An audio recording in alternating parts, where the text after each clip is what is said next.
Baron-taking team.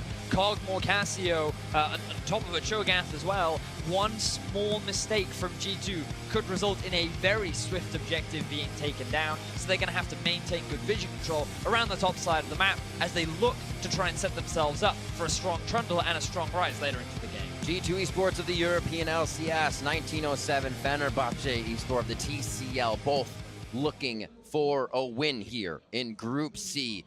Fenerbahçe goes on to face Samsung Galaxy. G2 to RNG. Like we said, it's going to be hard out of this matchup to see who's going to be 1 and 2, but this win right here will help that cause. Certainly will, and as we're getting onto the Rift already, my eyes are kind of drawn to the bot lane as Zven's going to be starting with a Cull.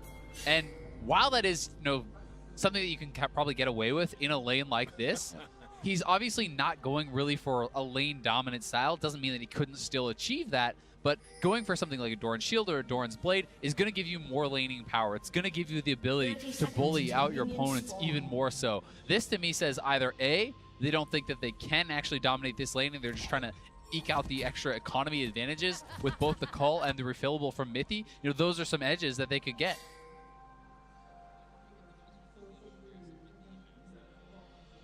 Slow movement towards the bot side, but more spread out than usual here just for the line of scrimmage. Nobody really expects too much to happen. The Raptor wards are placed up, so they might catch a glimpse of somebody walking that top side. Now, what's interesting about these two teams is that G2's first game during the World's group stages, their eyes were focused very much on towards the top side. Expect played that Shen into the Cho'Gath, and we saw a lot of jungle attention from Trick. He went up towards top, he forced the flash out of the enemy Cho'Gath, and then he kept trying to repeat those ganks to get Expect into a favorable position. Whereas for 1907 Fenerbahçe, they were playing much more towards the bottom side of the map. They wanted to try and shut Uzi down.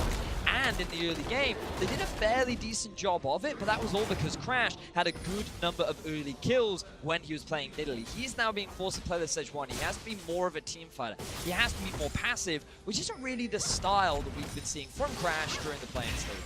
I do agree you're not as aggressive and explosive as something like Nidalee, but you certainly can pull the trigger on these team fights. When you hit level 6, you have the ability to set up these initiations, and as we have seen, the masteries popped up. It is going to be the wind speakers from Mithy, so I think that this makes sense with what they are showing me from their itemization. This is something I've talked about in the past, but you're going with all these kind of more greedy defensive style setups as far as itemization, with the coin instead of a spell thieves, with a refillable instead of 3 potions, with a Cull instead of a Doran's Blade. So when you go with the wind speakers along with that, you're saying, hey, we want to play defensive, we want to play scaling, and we're looking for our advantages later on. Expected push to the turret here from Zven and Mithy as they go quite hard on the lane. Not giving a moment to stop here, trying to pile up on Japone and Padden, get that damage down as much as possible. Things going slow. 14-9 so far. See how much they can deny as he gets into the turret.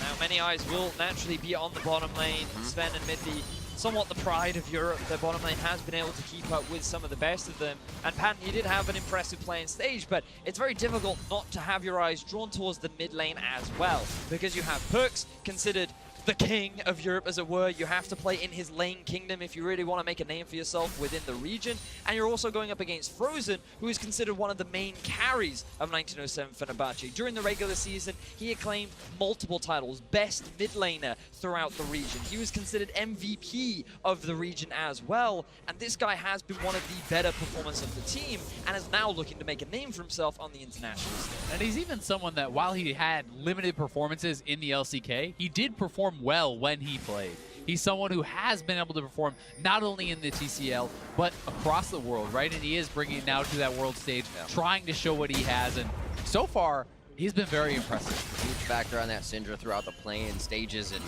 really just showing that he can be a pivotal point for that team, allowing Thaldrin, captain, to make those calls and make everything go accordingly. Both teams kind of looking for that in the early game. The push in the bot lane still consistent coming in from Zven and Mithy. but they've been holding it quite good on the side of Padden and Japone. No real damage just yet. Note as well how Expect, he's playing a little bit more reserved in that 1 versus 1. He doesn't want to run the risk of overextending. He realizes that there's not enough vision in the top side of the map, so he's not going to play the same sort of style that Alfaro had, which is very much in your face, knowing that he had a little bit more jungle support from Maxwell around the top side of the map. And once he completes his first item, which we will expect to be that Tiamat, that's when we can start to see Expect be a little bit more aggressive and maybe a bit of a gank up top from Trick. And you can tell that a lot of the G2 game plan is about that top lane, just based on the way that the bottom lane is not trying to push their advantage. They're trying to play passively. It's going to be about expecting a side lane, because normally you would say if you have an exceptionally strong laning duo, you want to try to exploit that, right? You want to try to bully these guys, because the downside of this is that Padden and Japone are going to get to sit back, and they have pretty greedy starts here too. This is a Relic Shield start for Padden. They're going to be getting a lot of gold out of that, and if they can farm even or better against G2, that is going to be really nice for them and getting them towards the later stages of the game, getting them to that team fight stage where they've shown that they can be very strong. It's like a wave clear here. G2 does not want much more time in lane as they back for the bot side. We'll see what items they come back with here. Just half on the call. They are forcing that thing to 0. It's actually a really good job by G2 tracking where the wards had gone down. That pink position right there that Trick just dropped is not a normal spot, so they had a good idea of where those 2 wards were. They're able to clear them both out, and Expect. Great dodge there. He's going to be able to get himself just out of enough passive hits. No crowd control there. Perkz just gets off the ground so he can keep himself safe. And G2 now have information as to where Crash is immediately. Trick gets a bit of deep vision down onto the bottom half of 1907 Fenerbahçe's jungle, and then he's going to go back to base and path accordingly. It looks like towards the top side of the map. Maybe he wants to try and get something for Expect, or maybe just relieve the pressure so that Expect can go back to base and spend a bit of that juicy gold. And Zven, because they had the push, was able to get off the earlier buy, so he's come back with his BF, and they're going to continue trying to shove in Padden, try to keep him around on this Relic Shield, not allow him the time to actually go back and make a purchase. With the kind of scattered back timings, though, from G2, perhaps they can actually push it out. They know that Mithy just went back to base, and it may give them the confidence to try to reset this lane. I find it interesting what supports decide to go for. Japone says Aether Whip, damage, speed, and then you see heal shield for Mithy. Idle. Always a choice. You can go with either. He still has the ability to him to put out that damage from him. Very early armor boots coming out from Pan as well. Respecting the damage output from G2, also showing respect towards Expect, who will be a big threat later on into the game. For the time being, it looks like G2, they're going for a dive top. Bear in mind, Thaldrin, he has not gone back to base yet. G2, they just want to try and delay that for as long as possible. Expect even TP back into lane so that he can already get a bit of extra damage down onto that tier 1 at the top. Slow going for Crash. Just waiting for Frozen to slither on over. Low on mana there from getting pushed in, so he'll be good to farm now in that mid lane. It resets. Bot lane still getting pushed in here, and it does start to have a little bit of a gap, 64 to what could be about 55 here after all cleaned up. We'll start to see that stretching a bit for Zven here. The backs are going to start mattering after this call.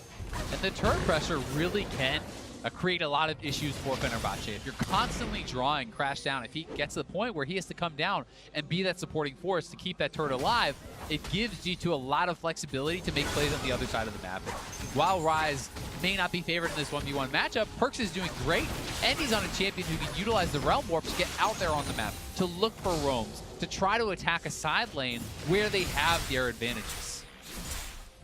I think we've seen some pretty impressive Ryze ultimates this tournament as well. Their ability to quickly move your entire team from one location over towards the Baron, or maybe even move a minion wave from one place to another. But it can also be used early on to set up for a flank down into the bottom lane. We can see that Zven and Mithy continuing to push onto this tower. It's now at about 50% of its HP.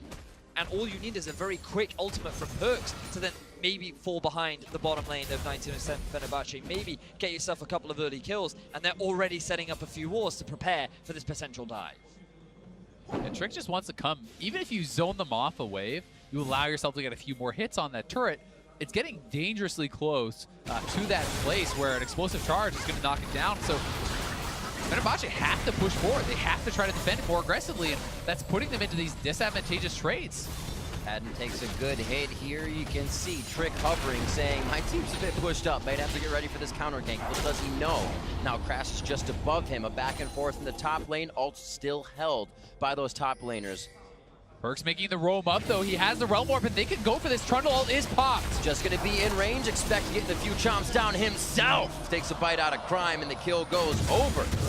You expect in that top side, Trick and Crash meet each other in the jungle. Looks like Trick's gonna waltz out of this one, knowing the other side of the map has the advantage. This is actually so big too, because Thaldrin is without his TP, so this gives so much free time for Expect. He can either bounce the wave and reset it for himself, or he can just get a tremendous amount of turret damage down with that frozen domain, as well as the chomp resetting on that turret, and he may actually be able to knock down the first turret with some time up in the top lane. And this is exactly what we wanted to see from G2, utilizing that Ryze ultimate to make plays across the map. It's already going to set up Expect to be this massive side lane threat, going towards the Curl, taking down that first tower. 2,000 gold lead in favor of G2. Yeah, and when you take a look at where that gold is, it's almost all in Expect, which is very disgusting. I mean, the fact that he has a Cull hero as well, by the time he cashes out, he got solo first turret gold in an advantageous matchup. He's building for the 1v1.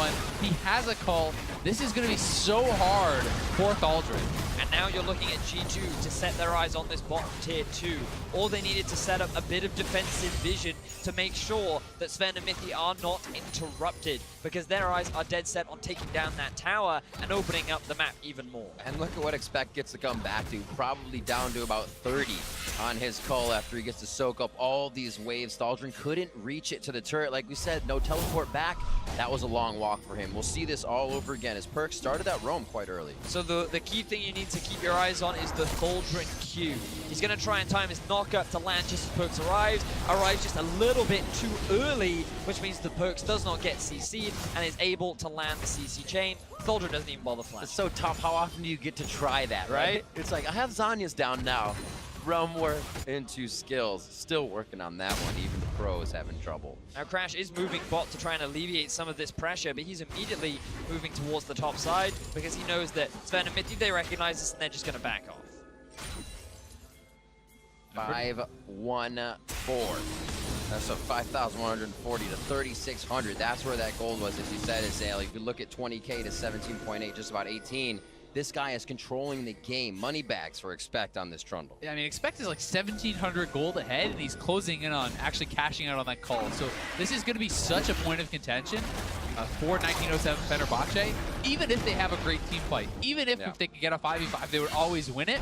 Expect does not have to give that to you. He can create a tremendous amount of pressure in those side lanes. As long as he's able to draw multiple people to him and not die throughout the control of vision, you know, if they're able to actually combine Trick and him, and even utilizing Perkz to get in that jungle and get the vision, he's going to be able to stay safe, and he's going to be able to be such a pressure point for the G2 team. And the thing is, for 1907 Fenerbahçe, they're relying on the late game insurance of their composition. And while a team like Misfits may take the game slow and progressive, G2 are a little bit faster when they've gotten themselves a lead. They're much more rapid to push this lead and keep the aggression up, especially when you're on a roaming mid laner like Ryze for Perkz. This guy knows very well what to do with this lead, and I would not be surprised to see him flounder it as the game progresses. Like so far having a field day in the top lane. Wards are working out. So for the time being, we may be able to continue to push that advantage. All the wards for 1907 Fenerbahçe on the bottom side of the map, which means hardly any wards are being cleared. That pink one's been alive for quite some time. They should know that the vision is denied on that one, but don't have the right to walk in their own jungle just yet. So 1907 Fenerbahçe kind of sizing up how G2 is doing right now. Hope to see a fight from them with a bit of this forward vision.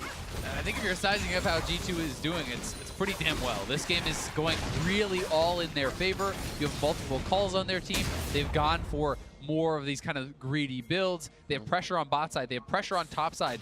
They're already a few thousand gold ahead, and they're very, very close to knocking down that bottom lane turret. So next time they actually get it up to that turret, if Trick wants to go down there or Perkz wants to make a roam down there, they can put on the pressure, knock that down, and then even look to start threatening something like a dragon, grab an additional objective there to really just extend their lead.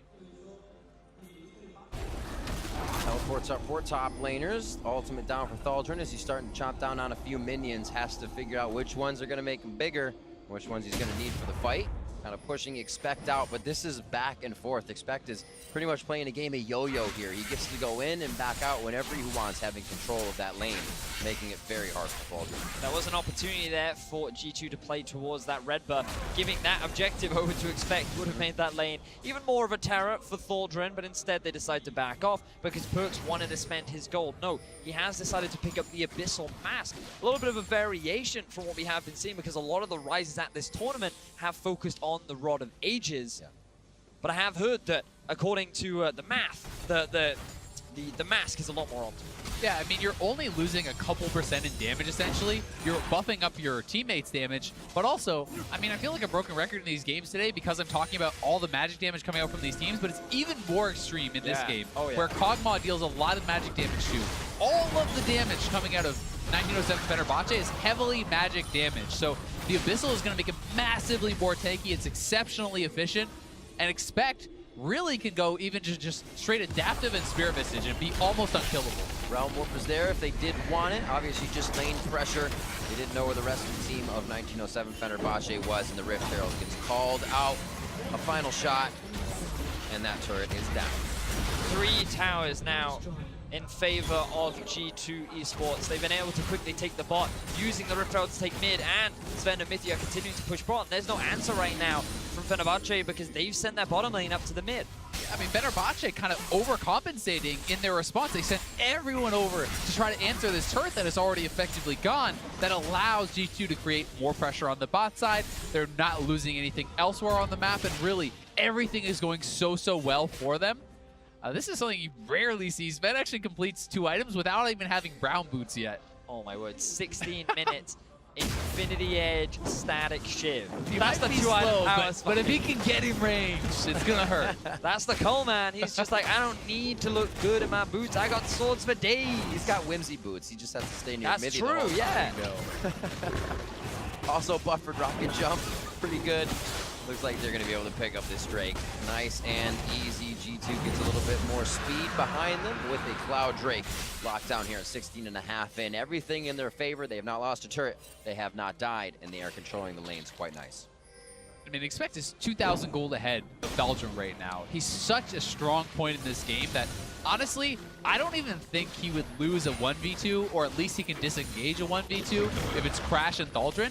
They don't really have enough damage to take him down. I mean, you can simply ult the Cho'Gath and try to disengage with your pillar. At this point, it's really hard to see what 1907 Fenerbahçe can do other than forcing on the rest of the team. They have to find a pick on someone like Perkz or Zven, and a lot of that just means, well, Crash, you better engage, because he's the only one who can. The thing is, though, is that Fenerbahçe now being split apart onto all 3 lanes, because remember, Perkz, he doesn't have the TP, he has decided to go for the cleanse, but now that he's level 13, his ultimate has that extra bit of range, and he can move very freely between both bot and top and mid, and he just has that additional bit of freedom to just help G2 apply map pressure all across the board. So things are going to get even harder if 19% Fenerbahçe don't even have the option of just grouping up and forcing a fight.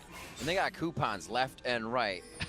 Spectre Cowls, you got merch treads coming in. Let's buy them in bulk. Might get a discount. That's the thing for G2. Magic resistance right now, as you were saying, is down. 1907 Fenerbahçe is only going to have a harder time using any of this AoE damage to find a dead member of G2 Esports. Blue is now going to be taken. They start to deny the resources of 1907 Fenerbahçe as they start to deny the jungle. And when you have this kind of a lead this early on, that's really the best play that you can do, because Baron hasn't even spawned yet. You've taken all the tier 1 towers, so you just want to deny as much as possible from your opposition.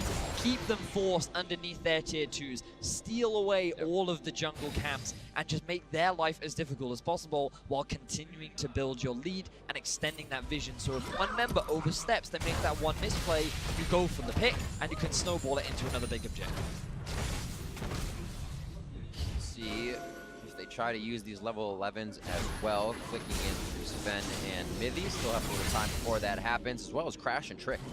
Trick just actually hitting that 2nd ultimate level, so they may be able to flex the power a little bit around the map. Backing for now gives 1907 Fenerbahçe time to set up that vision, get their pick boards down that they can protect, and possibly stave off this pressure in the side lanes as G2 runs down the mid. I mean, it really does just feel like or exact repeat almost of the last game, right? G2 does not have to play this game quickly because the onus is all on Fenerbahçe. Eventually, Expect is going to bleed you out. He's going to take your turrets. He's going to be split pushing. He will get those advantages. It's just a matter of time. So it's 1907 Fenerbahçe who really have to be able to get things done. This could be that big play. As close as they get to the base, they could easily round warp right back to Baron and make this an even bigger play. Almost a kill on Japone. They get a good shield on onto him. Monsoon is also used. So flashes and ultimates to get themselves out alive of their own jungle. This vision also depleted. That was just placed by 1907 Fenerbahçe. Trick probably didn't need to flash for that play. He's not going to have it available now if they want to try and make another engage happen later, but they get what they came for, which is the red buff.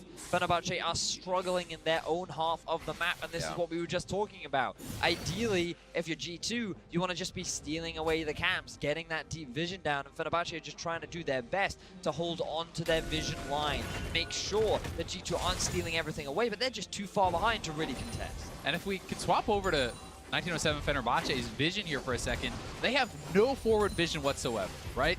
This is a very dark and scary map for them. Nothing across the midway point. Just now they get one ward in the river. It's almost entirely G2's map, which is very, very concerning when you're getting to this point in the game where G2 could knock down a Baron, or they can even control the vision and then utilize the Ryze ultimate to go straight to that Baron.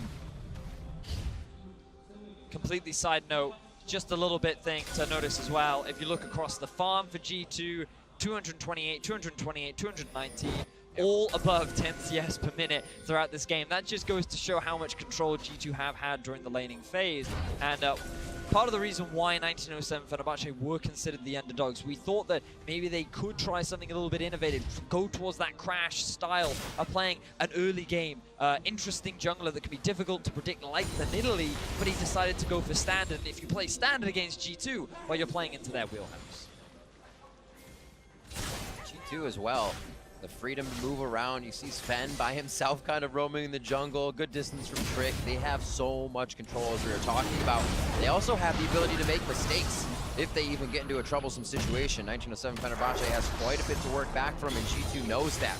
Poking and prodding here to find where they find the next opening, because Fenerbahçe is playing quite scared at the moment, so G2 isn't finding those engagements.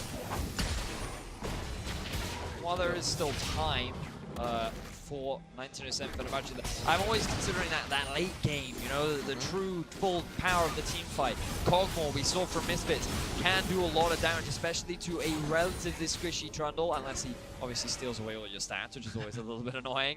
But you also have the Cassio, and the thing that we haven't talked much about is Frozen. Level 14 has been keeping up very well with Perkz, already completed 2 of his 3 core items of the Rod of Ages and the Morellonomicon. This Cassio is still a big damage-dealing threat that G2 have to respect.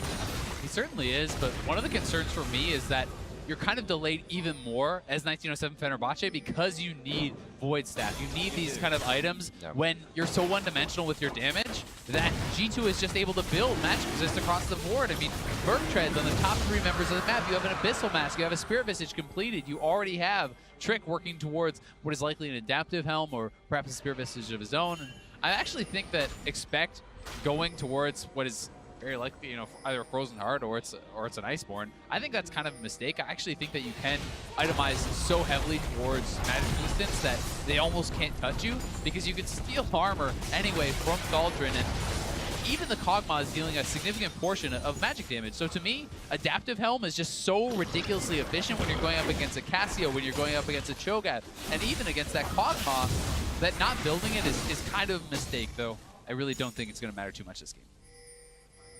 Moneybags. He's doing whatever he wants. Just gets to build it. I mean, if you have a game as Expect is in 2.2 gold, 2.2 thousand gold, but your lane opponent is having a pretty fun time stretching the limits right now of what he is able to do. You see 10.2 there to 8.1 as it actually even grows a little bit. We'll see where they can go from here. Control could be over the Baron. They could always pull 1907 Fenerbahçe into a possible fight, but there's a lot of AoE. There's a Petrifying Gaze into Sejuani ultimate and Ruptures that could allow Padden to open up the game for them. G2 has to find that right opening. Zven yet to even upgrade his tier 2 boots though. He's still going to stick to just getting as much damage as he can, getting as much attack speed as well. Zven already hitting 3 items in 24 minutes. And that's just scary, man. I feel like Tristana should not be this strong at this point in the game, but it's all come down to the pressure that they had in the early game. And that's what happens when your opponents are not actually contesting anything, Yeah, right? you're right. You're having across the map 3 lanes that are just allowed to free farm, and you're allowing elite players from G2 to actually do that. And when you allow them to free farm, when you allow them to go for things like a cull in the top lane, as well as on the bot lane marksman, and then just be not pressured whatsoever, they're going to be above that 10 CS per minute mark. They're going to be taking down your turrets. They're going to be cashing out on that cull and getting so many gold advantages. Cashing in on that tier as well, around 680 for Perkz, 580 for Frozen, is expect stealing Thaldrin's everything with That feels- Subjugate. That's Just one walks way to away. Ninja Tower, right? Like, that's insane. What, you guys saw a tower there? Yeah, that wasn't it. Expect was basically acting as the minion right there, stealing all the stats away from Thaldrin, soaking up all the shots. Could this be the engage? There's the hit. They don't have much for Zven to get out alive other than a shield. He's forced to flash. And it looks like they're not able to get the kill, which really relieves pressure. Zven still has rocket jump, and they can look at this one more time. I believe that is the first summoner spell that 1907 Fenerbahçe have been able to force from G2 this game.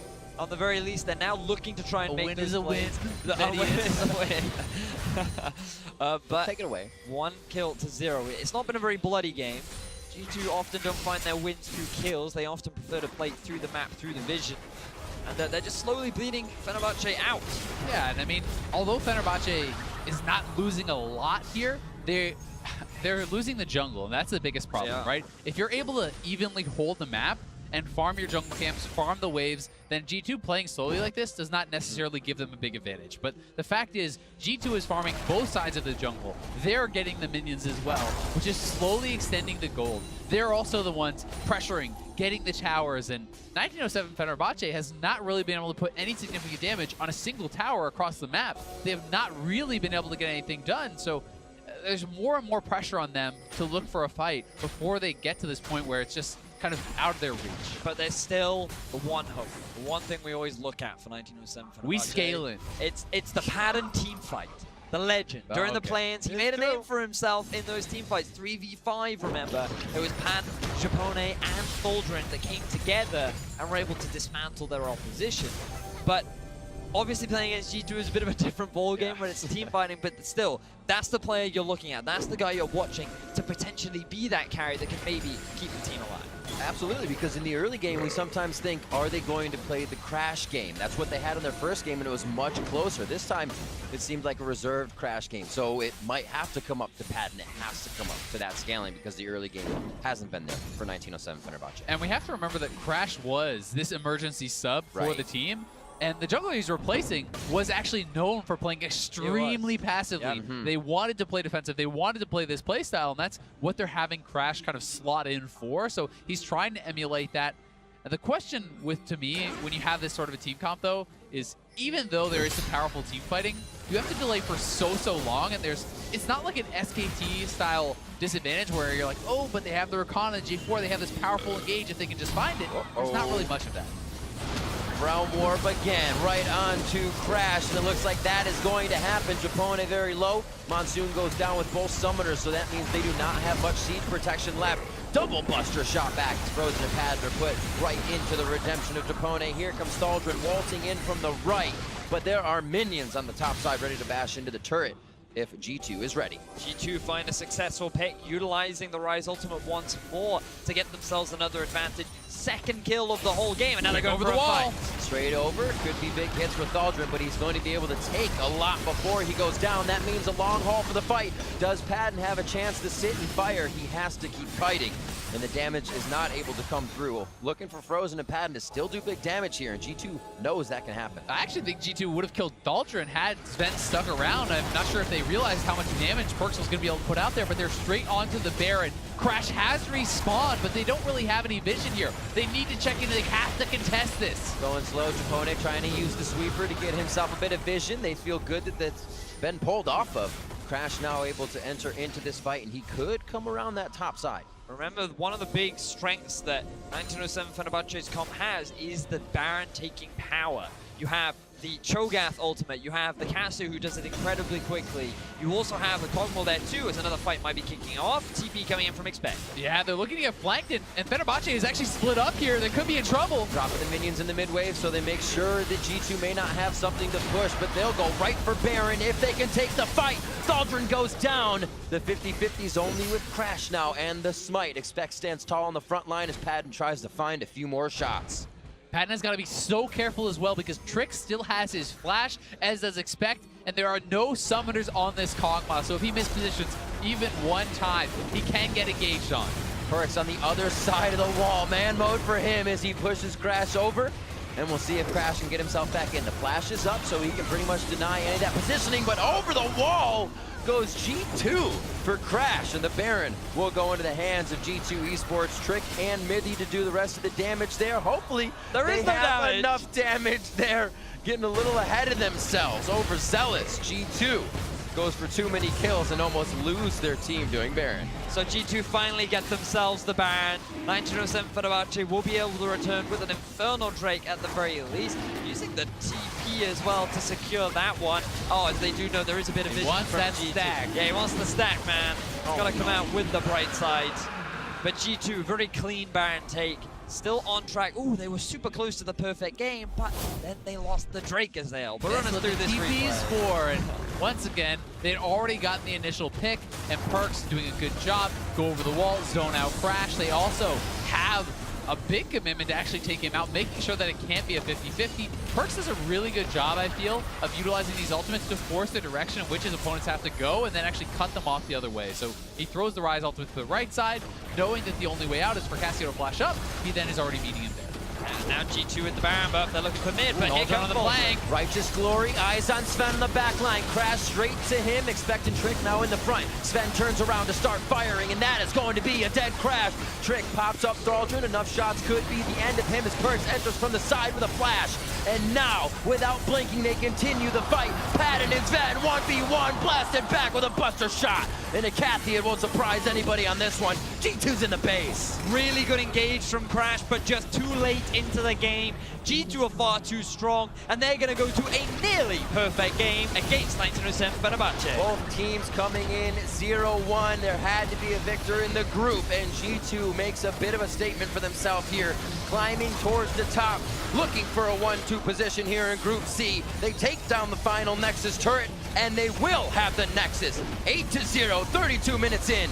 G2 take the victory over 1907 Fenerbahçe. EU 2-0 on the day, boys. That's it. We're back. We're coming for groups. And you have to ask, no, I'm not going to say that. But, either way, G2 turning in a good performance here. They can be happy about this one.